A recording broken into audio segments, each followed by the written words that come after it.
Good morning, welcome to Pembroke, our first new starter video. Normally we would have you all in, we'd be in the hall, we'd be able to talk to you on a one-to-one, but as you're aware, things are very different at the moment. The new normal is very strange. So instead, we didn't want you to go without, so we are going to go through today what we would normally do in our hall with you with us.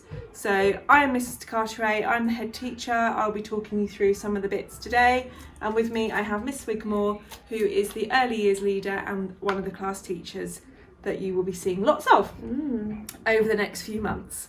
So a huge welcome to Pembroke and a huge thank you for choosing us. We're really excited to meet you and meet your little ones. Who knows when that will be, but we're very excited about it. So we're going to go through a PowerPoint. We'll hopefully answer all your burning questions that you have. I know it's really difficult when you can't get them answered face to face. And then if you've got any other questions following this, you're all in over the next couple of weeks with your documents. I'm sure we'll be around to answer those questions. So, ready? Yeah. Let's go. So first thing that we'll go through really is about our school, who we are and what we are about. And some of you will know us, some of you will be completely new to school, some of you this will be your first child coming to school and you'll have butterflies in your tummy and you'll be really anxious. So what's really important about our school is that whatever I say here about our vision, about how we look after each other, I'm not just saying it, it is 100% true. We are a community, we are a family here at Pembroke, even more so after the last current COVID situation. It's brought us even stronger together. So when your children come here, our main aim is that they will be happy, they will be learning, they will be growing together. We learn with them, we tell that to the children all the time. We make marvellous mistakes, but we go with it. We want them to leave here independent when they go to the juniors. We want them to be resilient. So it doesn't matter if they make mistakes, it doesn't matter if things are hard, we keep going, we keep trying. And we also think it's really important that we respect each other and have mutual respect as a school. So I won't go through this with you, you can have a little look through that as you watch the video back through. But most important to us is that our children are happy. You can hear them right now in the background, happy, noisy children. When they come here, especially in early years, they learn through play, it's exciting, that's wonderful music they're making in the background. But we just want them to leave here happy, confident, resilient and ready for the next stage of their learning. So that's our main goal, and we will do that by offering a nurturing environment, nurturing adults. We have excellent pastoral support if that's something that you need, and you know, we're aware that children coming back into school, they haven't been at nursery possibly for a very long time. That's going to be more important than ever when the world does finally go back to normal after the coronavirus. So that's what we're all about. And hopefully you knew that, and that's why you chose us. So I can tell you, one thing I do know for September is that the staffing structure for early years is going to be the same as it was this year. A really strong team, they all know each other really well, they know the systems, they know the processes, they know the early years curriculum inside and out. Miss Wigmore, as you can see here, she is the early years lead, so she's your go-to. You might not be in her class, but she will be overseeing everything that happens down here. And then we have in Wagtail's class, we have Mrs. Craig, an excellent practitioner, really strong in early years. They all are. And then we have Miss Briscoe down here in Kingfisher's class. She's lots and lots of experience in Year R. Absolutely, and her nurture and her pastoral care is amazing as well.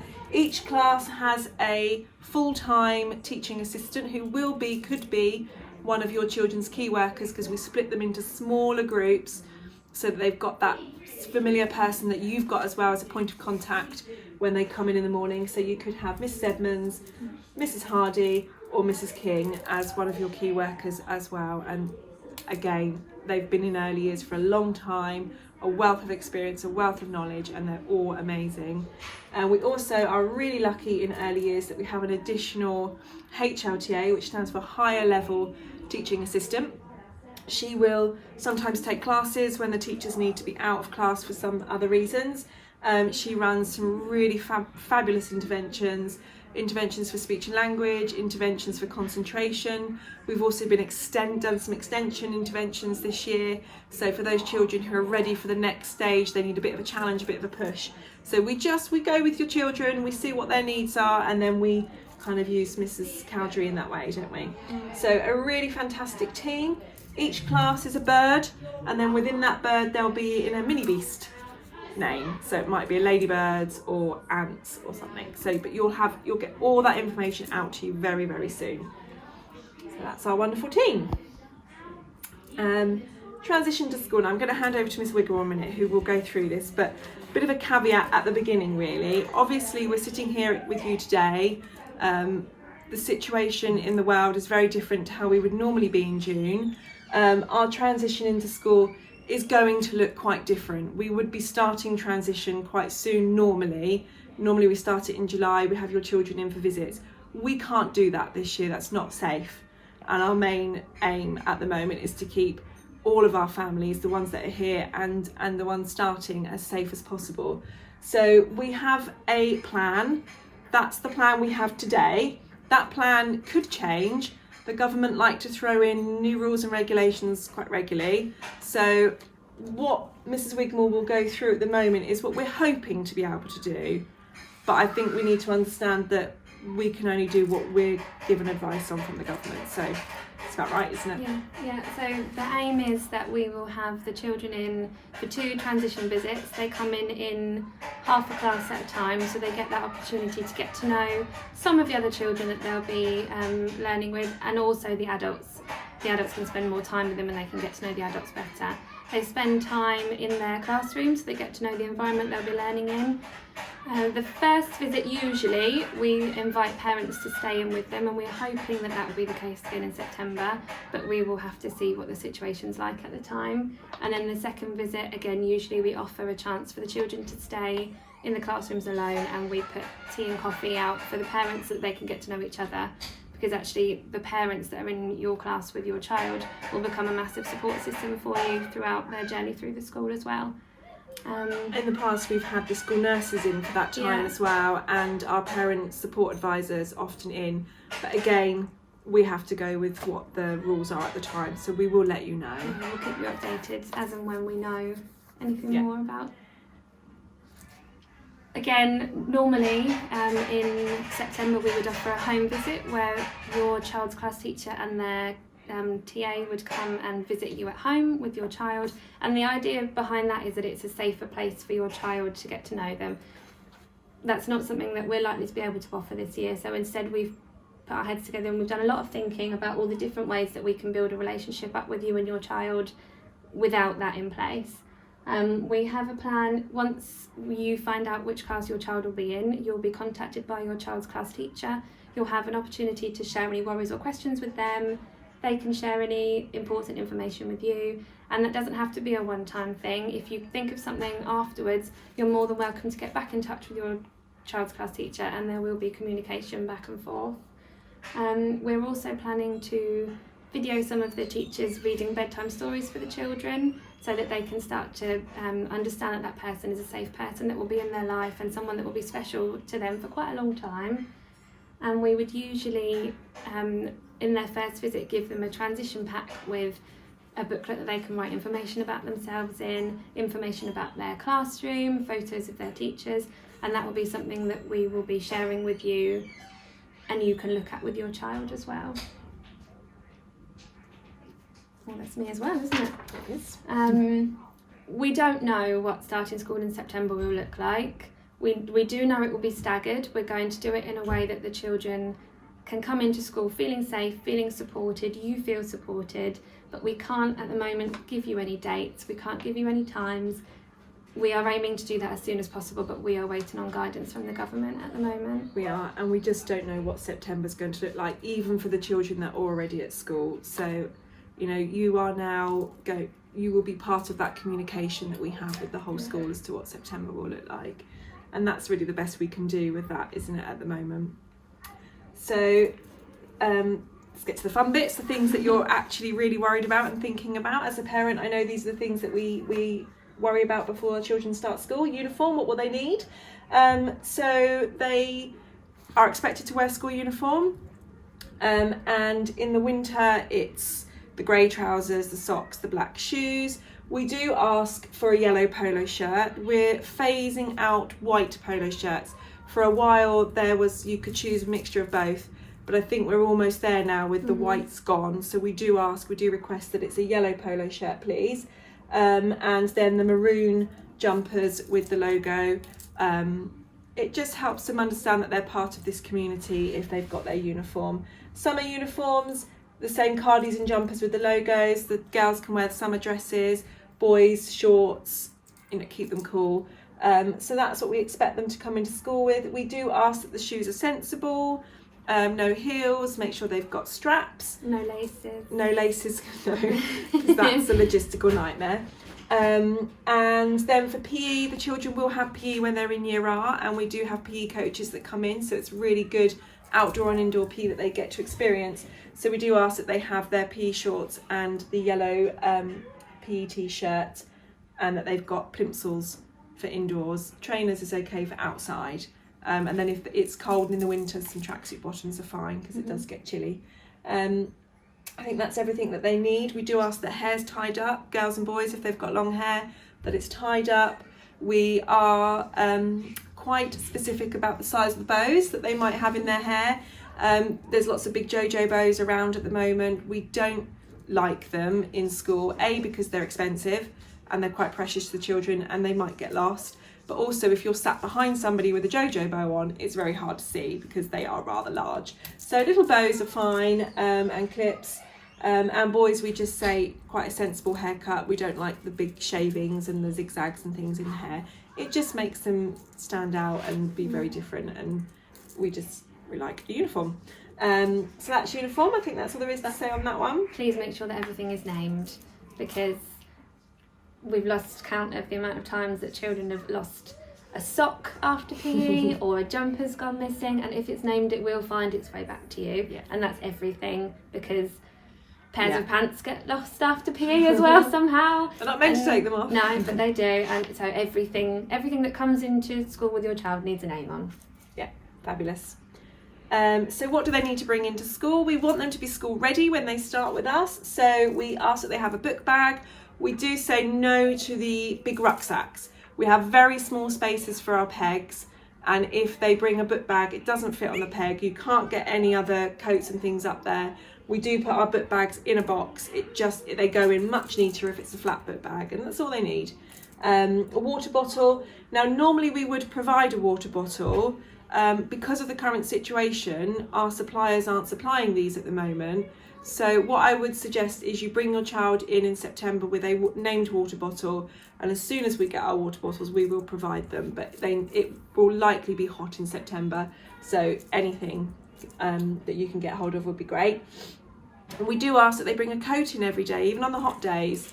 This is British summertime, and it, as we know from yesterday, it can rain and it will rain. And we like to get them out, even if it's raining, if it's drizzly, they will go out because outdoor play is important. So we do request that coats in. Slippers and wellies, we do ask for those as well. They are in the sand. We go outside into the forest. They can get quite mucky, the mud kitchen. So that's what we request the wellies for. The slippers, we have been running now, this is the third year of wearing slippers only in Year R. The reason we ask for slippers is there's lots of research behind it. Miss Wigmore's really passionate about this. It makes them feel safer. It makes them feel like this is their safe place, like they would at home. Come in, kick their shoes off, put their slippers on, they're more comfortable, which means they'll learn better. And it also has a positive impact on behaviour. And we've actually seen that, haven't we, over the last 2 years. So that's why we ask for slippers. We won't force them to wear slippers if they're not comfortable in slippers. It is a choice, but the adults wear slippers. We model that, and most children do. Don't it's they? something we do as a Year R family. Yeah. And it's taken really positively, isn't it? So school uniform, although I know the shops have been shut at the moment, my understanding is that school kit will be an essential shop soon and should be opening in June. So you should be able to get everything you need at school kit.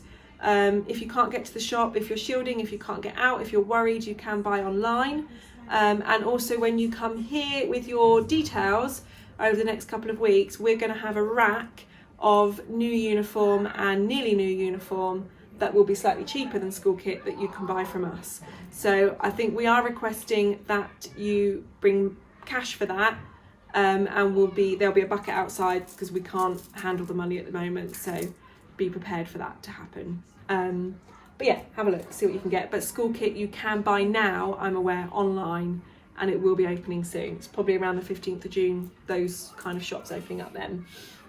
So I think that's everything they need to bring. All of that, like Miss Wigmore said before, name it, everything needs to be named. And then over to Miss Wigmore. So our topics are done slightly differently to the rest of the school in Year R. We have an umbrella topic, so we might say animals, and then we follow the children's interests. So if the children this year were really, really interested about learning about farm animals, so we followed their interests and we had a visit in from the farm, and luckily just in time, but we really follow their interests. This year we learnt about superheroes when they first came into school, and that was superheroes real and fiction. So we had a visit from a police officer, we had a fire engine came and all the children could spray the fire hose, and then we moved on to exploring, and this year we chose to explore the rainforest and icy places, which led really nicely into exploring Christmas. We then did a Tell Me a Story topic, which the children focused for some of the time on The Greatest Showman, and then we moved on to the story of Chinese New Year, and we had a whole school environmental week as well, so we focused on a story about saving the environment as well. The summertime has been slightly different, but we did a home learning topic on castles, and again followed the children's interests, picking up from what they were doing at home with their parents. And now we are learning about water and mermaids and pirates, and following where the children's learning goes. You will be every child will be signed up with a Tapestry account. Some of you may have used it at preschool, some of you may not have done. It is an online learning journal, which is a way for us to document your child's learning at school, and also for you to document your child's learning at home. And you can share that with us. Yeah. More information will come to you at some point, and then you're able to sign up so that you can see all your children's learning. And we really do encourage you to contribute to that as much as possible, because as much as we see your child in 6 hours a day, we don't get to see their dancing at home and their swimming lessons and other things that are really, really important parts of their lives. Yeah. Food. Lots of the children's favourite time of the day. So when they start in Year R, they are entitled to milk and fruit. The milk is free up until the term of their 5th birthday. We encourage them to have that fruit every day.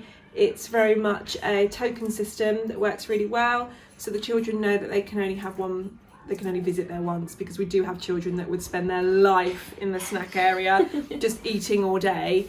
So they can go in there, it's quite independent, they have to choose their fruit, wash their hands, get everything ready, and then they have their milk as well. Once they are 5 and you want them to continue having milk, lots of children do, then it's £15 a term. That's not done through us, and when you get your pack you'll have a cool milk leaflet in there and just fill all those details in, and that's absolutely fine. They don't have to have milk. If your child has dietary requirements or they just don't like milk, that's absolutely fine. Water is accessible all day, which is why the water bottle is really important. In lunch, the children are also able to have a free lunch. You don't have to worry about signing them up for anything, it's just an entitlement. So when they come in the morning, they will have a little stone with their name on. They come and take their stone, they decide, they have a look at the menu, hopefully you'll share that with them in the morning at home, we'll reinforce it when they're in school, and they decide whether they'd like a red day or a green day or a pat lunch. They can have pat lunch. Some children will have red every day of the week, some children will mix it up a little bit, some children don't like Fish Friday, so they bring a pat lunch on a Friday. Most children love Wednesdays because it's pizza day. So it really is up to you. If you want to dip in and out of that free lunch, that's absolutely fine. But it's great. You don't have to do a lunchbox at night, which is brilliant. That's a bonus to me. So that's available. And if you've got dietary requirements as well that you're worried about, if they've got any lactose intolerance or wheat and dairy, all those kind of things, do not panic.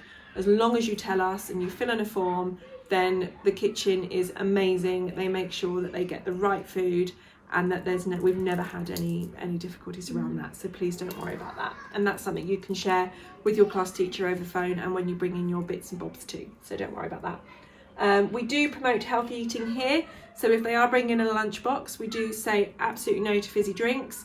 And we don't encourage chocolate bars. You know, some chocolates are okay if they've got like a biscuit as well, but it's just like we wouldn't expect them to have a Mars bar in their lunchbox. So I think that's everything really. We do make sure that if they're having a lunchbox, all the children sit together. So whether they're a red day, a green day, a veggie or a meat option or a lunchbox, they go in the hall together. It's a social time. They get to chat to their friends, mix with other friends from other classes. It's a really nice time, and it's kind of, they go in quite early at the beginning, they take a bit longer. We know they take a bit longer. We don't worry about that at all. You'll let us know, you'll let the class teacher know if you're worried about that. And then they have a playtime. So if they need longer, they've got it. You know, if they need help cutting up their food on the first few weeks, it's not a problem.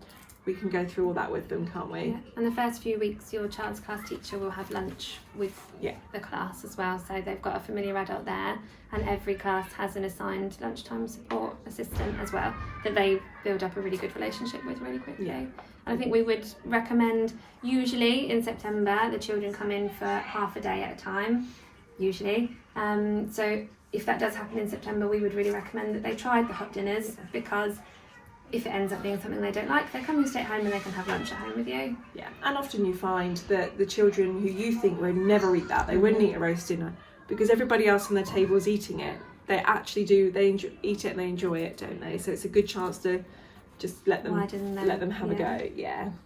Wraparound care, again, this I say with a bit of a health warning on it. We do as a school offer wraparound care, so you can normally drop your child off at 7:45 in the morning and then pick them up at 6 o'clock if that's what you needed because you work. And normally the breakfast club is run in the early years setting, so it's not a new place, it's not something new they've got to learn, it's not a strange environment.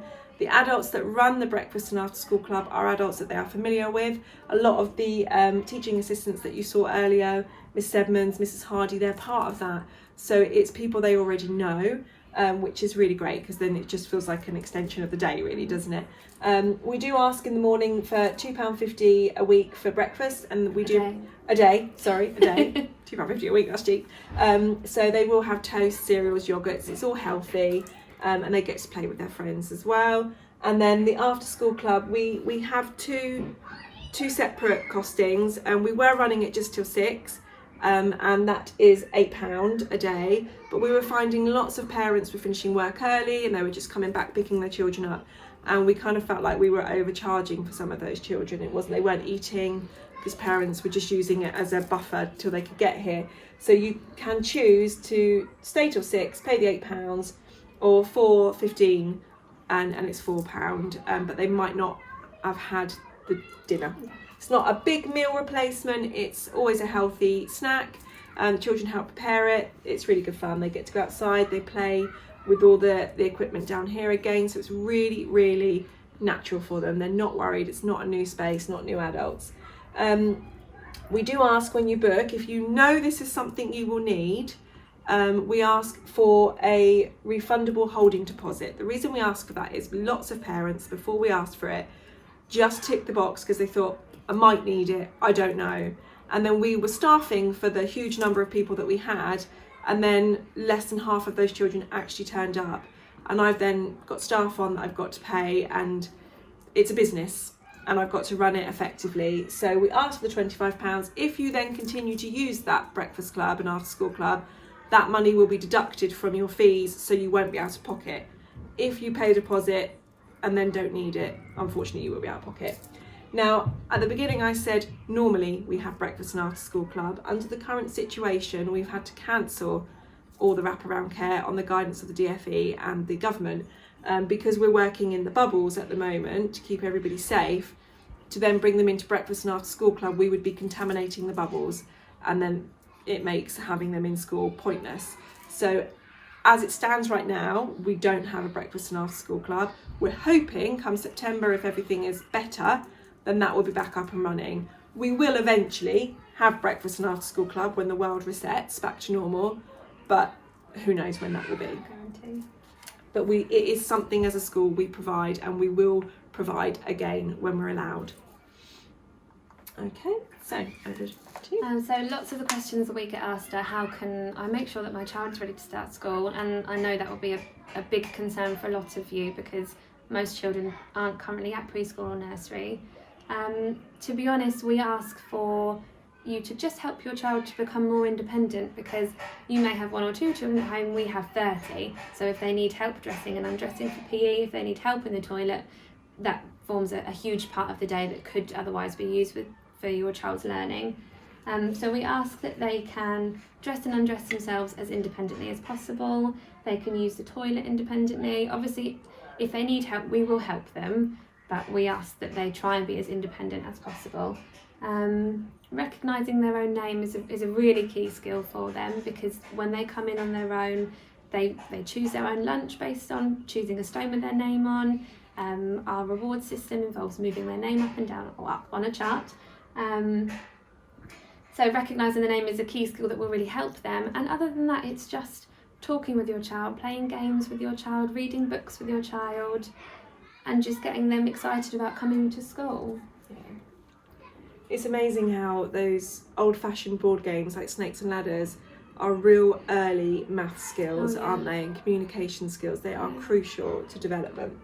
So yeah, and there's lots of time at the moment just to play. And they love them as well. I mean, the children that we've got in at the moment, I gave them the choice yesterday between playing a game on the iPad and playing a game of Snakes and Ladders, and every single child chose Snakes and Ladders because it's just something that they don't get to see as much nowadays.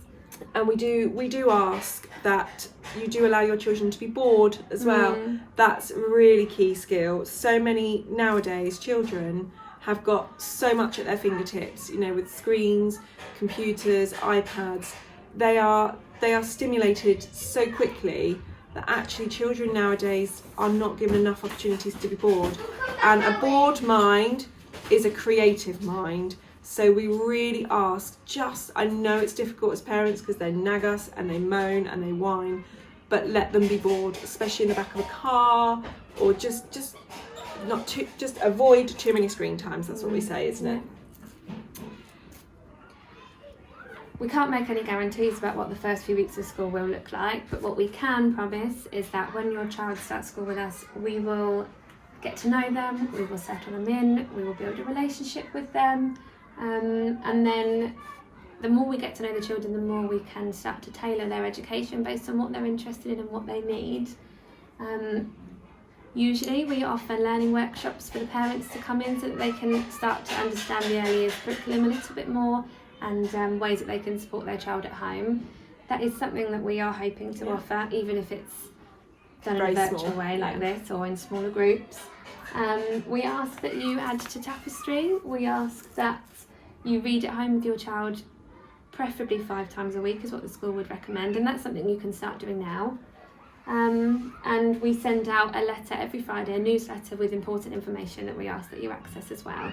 But to be honest, any further than that, we can't make any promises about what September will look like until we know more. Yeah. And finally, just really is to say thank you very much for listening to us. We love, once this crazy world gets back to some sort of normal, if you want to come in and help us, we're always grateful for volunteers. So come to the office, let us know what you're available, what your skills are. We'll always find a way to have you in. Obviously this is strange times. You haven't had the normal amount of time in school that we'd have given you. We would have done this face to face before. So if you've got any worries, if you've got any concerns, do pick up the phone, let us know. I know some of you are still coming in with your documents, so we're hopefully seeing you bit by bit, but please don't be afraid to ask those questions, because you won't be the only one with them. And finally, thank you very much for choosing Pembroke.